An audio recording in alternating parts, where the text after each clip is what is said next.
According to probability, the chances of an impossible event becoming impossible is 100%. But what are the chances of people saying no when they have to simply say no? If you think it is hard to say no, this video is definitely for you. So, why don't we say no and how shall we change this? This is today's video in Corporate Unveiled. Please like and share our videos. Subscribe to our channel to support our cause in improving corporate life. Coming to the topic, there are many times we have to say no. A colleague asks you for help when you are yourself swamped in work. A manager asks you to work extra. Knowingly or unknowingly, they push you to take up their requests. Many times you genuinely want to take up their requests, but you might have your own reasons to decline their requests. Still, in these cases, saying no is difficult for us. First, let's understand a few prominent reasons. We are concerned about its effect on our future prospects. We feel hesitant about saying no.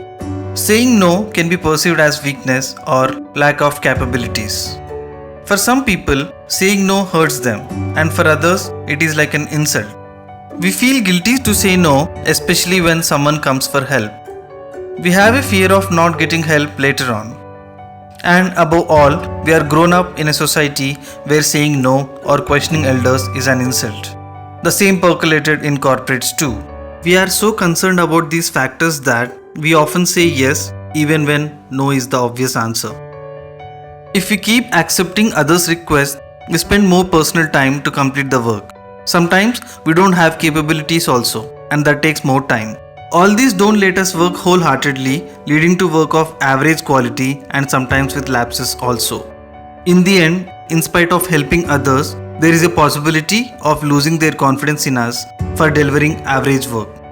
It could do more harm than good, in spite of making those sacrifices. Therefore, saying no becomes very important. Here are some tips to follow while saying no. Acknowledge the other person for reaching out to you for help. While saying no, be genuine and assertive in your tone.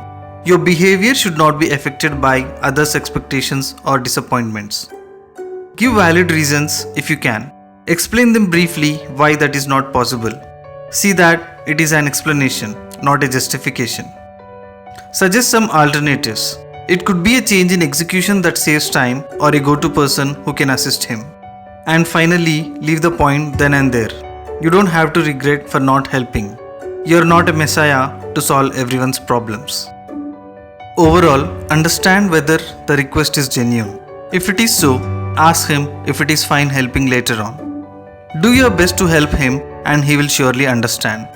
When a person is making unreasonable demand and taking advantage of your kind nature, a strict and assertive no is must. A person who exploits you will keep doing that. If you don't surrender, he might harm you also. But you will suffer till you break free one day. Let that day be now. Finally, only you should be the controller of your acts. There is no point blaming others when saying no was always an option. You should definitely adjust to help others, but not to the extent that you lose your peace. Start saying no. All the best.